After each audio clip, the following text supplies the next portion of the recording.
아침 목상에 오신 여러분들을 환영하고 축복합니다. 하나님께서 새로운 날을 허락하셨는데요. 새로운 날을 걸맞는 새로운 은혜로 오늘 하루 우리 인생을 지킬 줄 믿습니다.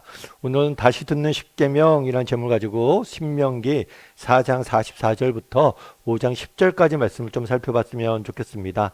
우리 먼저 2절과 3절 말씀을 같이 한번 읽어볼까요? 우리 하나님 여호와께서 호렙산에서 우리와 언약을 세우셨나니 이 언약은 여호와께서 우리 조상들과 세우신 것이 아니요 오늘 여기 살아있는 우리 곧 우리와 세우신 것이라. 예, 하나님께서는 이스라엘 백성들을 애굽에서 이끌어내셔서 홍해를 건너서 시내산으로 이끕니다.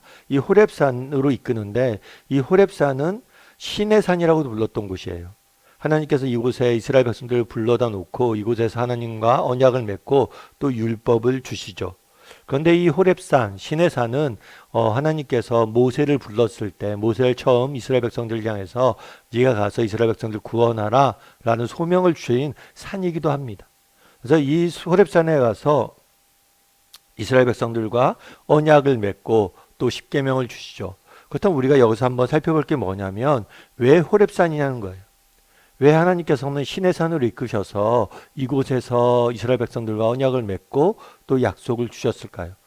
언약을 맺고 율법을 주셨을까요? 그 이유 중에 하나는 무엇이 있냐면 무엇보다도 하나님은 자신의 약속을 신실히 지키시는 분이심을 보여주기 위함이에요. 하나님께서 모세를 부를 때 모세가 주저하게 됩니다.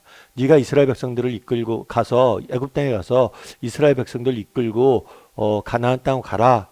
그랬을 구원해라. 그랬을 때 모세가 내가 누구인데 저 사람들 이끌 수 있습니까? 전 못합니다. 라고 주저를 해요. 그때 하나님께서 모세에게 약속을 주실 겁니다. 약속을 주십니다. 내가 너와 함께 할 것이고 그들을 이끌어 이 산으로 와서 뭘 할 것이다? 너희가 예배하게 될 것이다. 모세에게 소명을 주셨는데 이 소명을 주실 때 이곳에 와서 너희가 예배할 것이라는 약속을 주십니다. 이 약속이 오늘 본문에서 신실하게 이루어진 것들을 보게 돼요. 그래서 왜 시내산으로 이끌었느냐? 모세에게 주신 약속 때문에 그래요. 그래서 이 시내산에서 호렙산에서 예배한 것을 통해서 우리가 알 수 있는 건 뭐냐? 무엇보다도 하나님이 자신의 약속을 지키는 신실한 분이심을 우리는 알 수가 있는 겁니다. 뿐만 아니라 이 호렙산, 시내산은 광야에 있어요. 광야에 있다는 건 무엇을 의미하냐면 어떤 민족이나 어떤 나라에 속한 산이 아니란 거예요. 다르게 말하면 호렙산에서 언약을 맺고 호렙산에서 시내산에서 율법을 주신 것은 이 언약과 이 율법이 특정 나라나 특정 민족에게 속한 것이 아니란 거예요. 광야, 아무 주인이 없는 광야는 아무나 다닐 수 있거든요. 그러니까 이곳을 오가는 모든 사람, 모든 세대, 모든 민족에 주신 언약이고 약속임을 우리가 알 수가 있는 거예요. 그래서 오늘 본문에도 뭐라고 표현되냐면 오늘 여기 살아있는 우리, 곧 우리와 세우신 것이다. 오늘 여기 살아있는 우리. 그러니까 그날의 호렙산에 주신 하나님의 언약과 호렙산에 주신 율법은 단순히 이스라엘 백성들을 위한 게 아니에요. 왜 광야, 호렙산에 주셨냐? 어느 민족도 어느 나라에게도 속하지 않은 땅에서 모든 이들에게 주신 율법이고 언약임을 보여주기 위해 그런 겁니다. 정리하면 왜 시내산을 이끌었을까요? 그것은 무엇보다도 약속을 지키는 신실한 분이심을 알려주기 위함이에요. 또한 광야에서 언약을 맺고 율법을 주신 이유는 이 언약과 율법이 모든 민족, 모든 세대에게 주신 율법과 언약이란 것. 그럼 우리 계속해서 6절부터 7절까지 말씀을 같이 한번 읽어볼까요? 나는 너를 애굽 땅 종되었던 집에서 인도하여 낸 내 하나님 여호와라. 나 외에는 다른 신들을 내게 두지 말지니라. 네. 앞서 얘기했던 것처럼 하나님은 호렙산으로 이스라엘 백성들 이끕니다. 이곳에서 이스라엘 백성들과 언약을 맺고 십계명을 주세요. 그래서 6절 이하는 하나님 주신 십계명에 대해서 자세히 설명되어져 있습니다. 그런데 우리가 한 가지 기억할 것이 있어요. 그건 뭐냐면 하나님께서 십계명을 주시기 전에 먼저 언급하신 게 있어요. 그건 뭐냐면 나는 너를 애굽 땅 종되었던 집에서 인도하신 내 하나님 여호와라. 이렇게 선포하신 다음에 자신이 누구인지 선포하신 다음에 십계명을 주기 시작합니다. 그럼 왜 십계명을 주시기 전에 자신이 누구인지 선포했을까요? 그것은 뭐냐면 십계명을 주시기 전에 우리가 먼저 기억해야 될 게 있어요. 그건 하나님은 어떤 분이시라는 것. 하나님이 어떤 분이십니까? 애굽 땅에서 종되었던 이스라엘 백성들을 인도해 내신 분이 바로 하나님이세요. 그러니까 너희가 이것을 기억하라는 거예요. 이 은혜를 기억해야 되는 거예요. 하나님이 베푸신 은혜, 이것을 기억할 수 있어야 돼요. 왜요?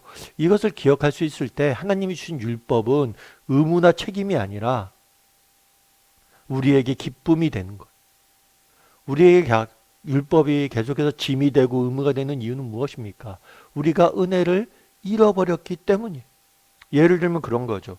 여러분들 정말 부모님 말씀, 때로는 부모님 말씀이 뭐 잔소리처럼 느껴질 때도 있고 부모님 말씀이 뭐 귀에 달갑지 않게 느껴질 때도 있어요. 그런데 정말 부모님이 나를 얼마나 사랑하시는지, 나를 위해서 평생 얼마나 수고하셨는지, 무엇을 희생하시고 어떻게 사셨는지를 알잖아요. 그럼 그 말이 다 받아들여져요. 왜요? 나를 사랑하셔서 한 말이기 때문에. 나를 정말 아끼고 귀히 여기서 아신 거기 때문이에요. 그래서 너희가 율법을 배우기 전에 먼저 기억해야 될 게 있다는 거예요. 그건 뭐예요? 내가 너희를 얼마나 사랑했느냐의 문제. 내가 너희에게 얼마나 큰 은혜를 베풀었냐를 너희가 기억하라는 거예요. 결국에 순종의 문제는 무엇입니까? 무엇의 문제입니까? 순종의 문제는 사랑의 문제. 우리가 왜 하나님 앞에 순종하지 못합니까? 하나님의 사랑을 깨닫지 못하는 거예요. 하나님의 사랑을 기억하지 못하는 거예요. 우리도 마찬가지죠. 정말 우리가 하나님 앞에 얼마나 큰 사랑을 받았는지 기억해야 돼요. 그래야지 우리가 십계명이나 여러 가지 하나님의 율법을 읽을 때 그것이 다르게 다가오는 거예요. 우리의 문제는 무엇입니까? 그 사랑이 사라지는 거예요. 그 은혜를 기억하지 못하는 거예요. 그러니까 뭐가 되는 거예요? 율법이 짐이 되는 거예요. 사랑을 기억할 수 있어야 돼요. 여러분, 서서평이란 분이 계세요. 이분은 원래는 엘리자베스 쉐핑이라는 독일 분이세요. 독일 태생의 간호사예요. 그런데 우리 한국에 와서 선교를 했죠. 그리고 이 선교하신 분인데 한국 이름이 서서평이에요. 그런데 이 선교사님이 한국에 사역할 때는 굉장히 우리나라가 어려울 때예요.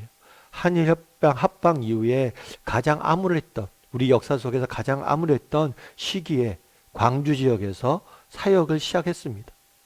그래서 이곳에서 22년간 사역을 하면서 정말 많은 사람들 돕고, 광주 지역에 사역을 하면서 많은 사람들 돕고 섬겼어요. 그리고 가난한 사람들을 제대로 돕느라고 제대로 먹지도 못하고 헌신하느라고 나중에는 영양실조로 이렇게 돌아가시게 돼요. 대한간호협회의 전신인 조선간호협회를 세우시고 여성교육에 앞장섰어요. 뿐만 아니라 14명의 고아를 입양해서 키우기도 했어요. 여러분, 여성이 혼자 먼 이국 땅에 왔습니다. 그리고 평생을 그 땅에서 섬겨요. 가난한 사람들을 섬기고 그들을 교육하고 어린 고아들을 데려다 키우고. 이게 쉽겠습니까? 쉬운 일이 아니죠. 어려운 일이에요. 그럼 어떻게 이렇게 할 수 있었을까요? 그런데 이 서서평이란 분은 원래는 미혼모의 딸로 태어났어요. 아버지를 모르는 거죠. 아버지가 누군지도 모르고 태어난 거예요. 게다가 어머니가 일찍 죽어요. 아버지의 사랑도 어머니의 사랑도 제대로 못 받은 거예요. 결국에 외할머니 손에서 자라나게 됩니다. 그러다 보니까 아무래도 우울하고 외로운 청소년기를 지내게 됐죠. 그런데 그때 자신의 인생을 구원했던 게 있대. 그건 뭐냐면 그때 예수님을 믿게 된 거예요. 예수님 믿고 정말 예수님의 사랑 때문에 가슴이 뛰기 시작한 거예요. 어떻게 이 먼 땅에서 홀로 여인의 힘으로 이곳에 와서 이런 수고를 할 수 있었습니까? 그 사랑이 나를 강건케 했다는 거예요. 그 사랑이 있었기 때문에 이 먼 곳에서 사람들이 이야기하는 게 고난이고 헌신이고 정말 힘든 일이다, 그런데 나는 그렇지 않았다는 거예요. 그날에 왜 정말 십계명을 주시기 전에 내가 누구인지를 먼저 선포하십니까? 너희가 먼저 기억하라는 거예요. 너희가 얼마나 큰 사랑을 받았는지, 너희가 얼마나 큰 은혜를 누렸는지. 여러분, 십계명을, 오늘 제목이 그거잖아요. 다시 듣는 십계명. 십계명을 읽기 전에 우리가 기억할 것이 있어요. 그건 뭐예요? 우리가 받은 은혜, 우리가 받은 사랑이, 우리가 얼마나 큰 은혜를 받았고 우리가 얼마나 큰 사랑을 받았는지 기억했을 때 율법은 짐이 되지 않는 거예요. 우리의 헌신은 헌신이 되지 않는 거예요. 기쁨이 되는 거예요. 바라기는 우리 다음의 식구들이 정말 우리가 얼마나 큰 사랑과 은혜를 받았는지 기억하고 또 그 사랑에 힘입어 날마다 살아갈 줄 아는 저나 여러분이 되기를 주님의 이름으로 소원합니다.